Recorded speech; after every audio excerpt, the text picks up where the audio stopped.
Well, hello everyone. I am going live spontaneously.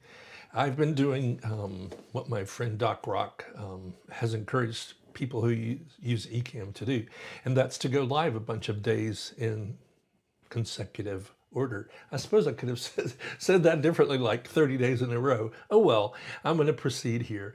I want to show you some of the things I do in my Yes, I'm just getting where I can bring in comments if anybody watches, and I didn't even promote this thing before I went live, so I'm just going to go for it. Some of what I do as a musician is teach online lessons. I work with students at Concordia University down in LA. They have one of the world's great commercial music schools, and I get to teach students in the songwriting there. I also teach a lot of online keyboard lessons. I coach some worship leaders and talk about arranging a lot in lessons as well. And one of the things I've found in my work that's become so helpful is this program I've got a graphic for there on the screen. It's called GoodNotes. You could look it up online and find it. It's a fantastic app that can do lots of different things, but I just wanted to show you a few things that it brings specifically to what I do as a keyboard and songwriting, and actually as a performer as well, because I can do stuff with my piano music that I'm writing and etc. So here we go. First of all, before I get into what GoodNotes does, I want to show you that Ecamm lets me bring in a keyboard when I want it. So for instance, here's my instrument right here in front of me. I keep it there, and my desk is just ahead of me. So yeah, it's a great setup. And my iPad's sitting over here, and GoodNotes is running on it. So as I show you these various things, I'll be using the iPad to show you. And that's one of the things that makes it so great for teaching. It allows me to create layouts like this. And basically in GoodNotes, I've set up a bunch of blank pages. And let me get to where there's a blank one. There's one. Today in a lesson with a student, for example, we were talking about intervals, and I was asking her what she's studying in, like what's her hardest course right now in her curriculum. And she said that it was music theory. And she mentioned that the current thing they're studying is intervals, like what's a major six, what's a minor six, identifying the difference as you listen in ear training classes. And I keep GoodNotes on hand and available in my lessons because it's so great to be able to spontaneously write out something like this. And for instance, if we were talking about extended triads, like a B minor can also be extended to become a B minor 7, excuse me, B minor 11. And in writing something like that, I could say root, third, fifth, 7, 9, 11, and then I could go B, D, F sharp, A, C sharp, E. And the point being that spontaneously, as opposed to think, okay, what are the 5 million possible things I might want to display in this lesson? I can have blank paper available to write out whatever might come up. And also, I wanted to show you this, that GoodNotes offers various templates for, is it templates or templates? Let me know in the comments. Rebuke me if you need to. Being able to write out music is a fantastic thing to be able to do in a lesson as well. For instance, today we were working in my songwriting lesson with this young woman on melody and leaps in the melody, or fast rhythms versus sustained note values and so forth. So having manuscript paper ready to write on is great. So for instance, in the lesson, I wrote out something like this, and we were dealing with a melody she'd written and an accompaniment in a piano part that the chord was A major, but she was singing a G sharp in her melody. It was beautiful, but I wanted her to be able to identify what type of A major chord she was playing. So we were able to go root, third, fifth, 7, and A, C sharp. We're trying to find a G sharp to see where that belongs in what type of G major, excuse me, A major chord that would be. And that turns out to be A major 7. And you can write that A. Okay. Well, that my writing is so bad. Please pray for me. A, M, A, J, 7, or you can write A, M, A, 7, or A, I believe you can also write a capital M. But to me, that's a little bit too close to the AM, especially if you're writing it as poor as mine. So I'd rather see an MA or an MAJ, but that's opinion. Now, besides having manuscript paper and let me fix this so it's visible a little better. Oops. I'm going to go back to where I was. Oh, look, there's my browser. I don't want to show that. No big deal. Oh, I went to a different scene. This is just being casual among friends. We're friends. It's all good. What happened? There. Thank you for your patience. Now I'm back. And let me shrink this. Yeah, that'll do. The point of this worksheet, which you can't quite see all of, is one of the things I love to do as an arranger and as a songwriter and keyboard teacher is to help people discover all the possibilities there are for harmonizing notes in a melody. So this is when I might pull up my keyboard, and now I'm dealing with the fact that I'm kind of blocking that view. I'm just going to change that on the spur of the moment. All right, so let's say I'm working with this D chord, or the note D rather. It's the root of a D major or D minor. It's the third of a B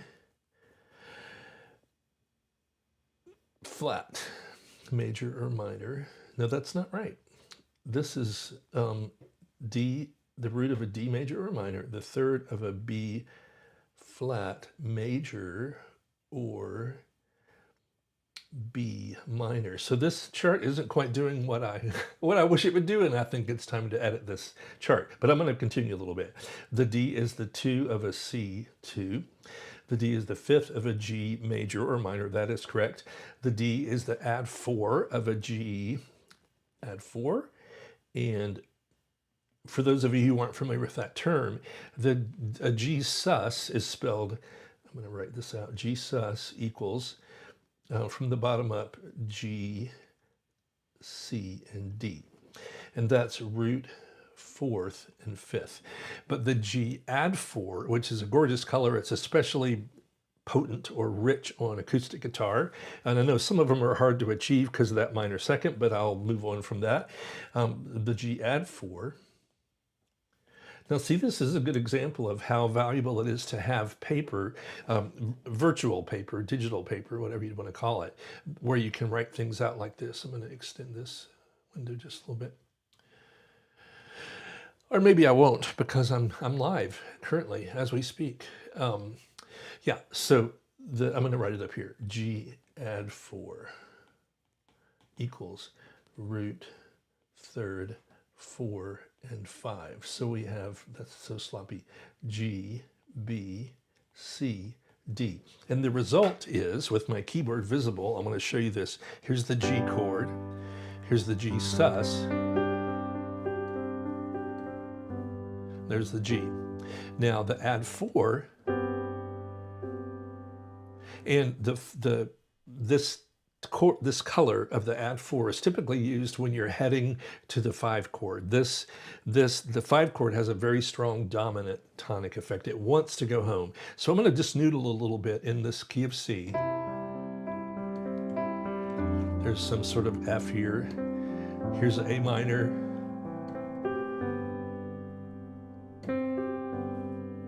Now I'm trying to stress that add 4. Typically, when you're playing a G sus, you would resolve it to the G without the 4th being heard. We would resolve the suspended note. But in pop and modern keyboard style, we hear that dissonance allowed to continue. So I'll play again from the F. In fact, I'll go from F to the G add 4. And what I'm creating intentionally is a pattern that has the C conspicuously in it, because I know that's going to be the add 4 coming up. So here we go. And now I let that C, I keep it held even though I change my pedal. Here's the F. And now my pedal changes, but I let the C be heard. So that's a real-time example of what Ecamm, the software I'm using to create my scene, where you see me up here in the corner and you see the display from my iPad and you see the keyboard here. All done in Ecamm. And the fact that it can be real-time is amazing. So now this is cool too. I've loaded some chart paper in here. I'm going to move this down. Some chart paper in triple meter if I wanted to work with a student on, or a collaborator, writing something with where I wanted a slash chart to show the chords as they go by, F, G, A minor 7, and so forth. Amazing that you can do that real time like that is so cool. And I also loaded 4/4 chord charts, and let me go back this way. I'm going to show you that I also have, yeah, there it is.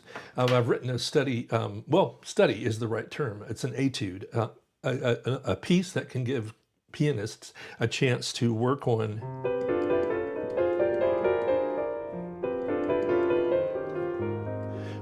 playing, for instance, on the second eighth of the measure. I can circle it. Amazing. Every time there's a stack of 3 or more notes,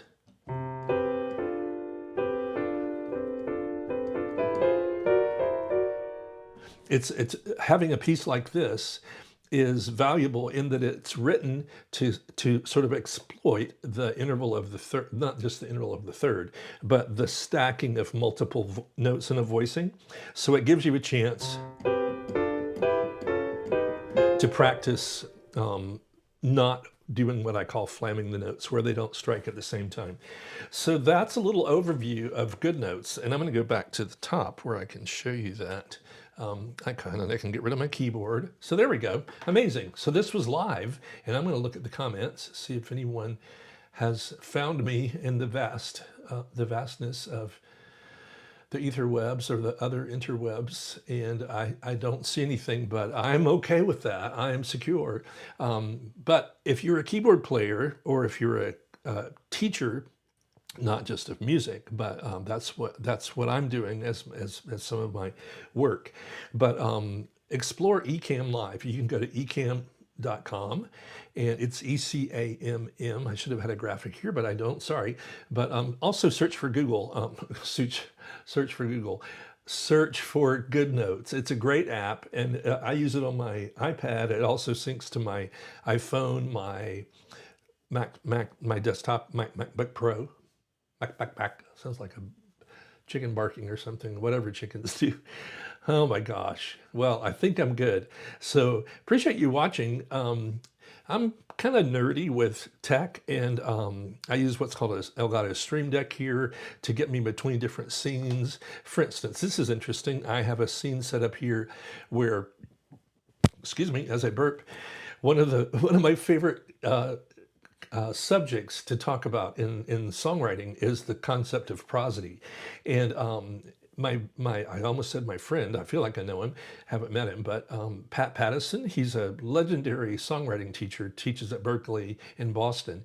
He's written lots of great books. There's a great video series on YouTube where you can watch him interact with a young student who's writing songs, and he coaches her through some issues where prosody is not as, what would you say, solid as it could be. And if you wanted to, it's nice as an instructor that I could have this prepared in advance and then show the QR code for the student, and they could have a link to watch that later in their free time. So that's cool with prosody. And also, this is something I love to remind people of. It's sort of a life lesson, really. As a songwriter and as a composer, for instance, that piece I showed you for thirds, rewriting is one of the most important things to embrace as a composer, as a screenwriter, as a novelist. The fact that we often receive inspiration for our song in sort of a diamond in the rough form, if you will, and the thought of embracing the fact that My dear friend Paul Balash will say he won't release. I hope I'm quoting him. I think I'm kind of correct. He would say he won't release a song until there are no more red flags in his mind as a musician, as a songwriter.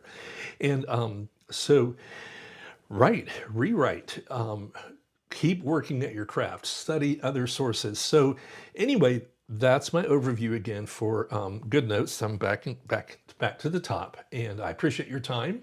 I would love to hear in your comments where you're watching from, and I will see you on my next spontaneous live stream. God bless.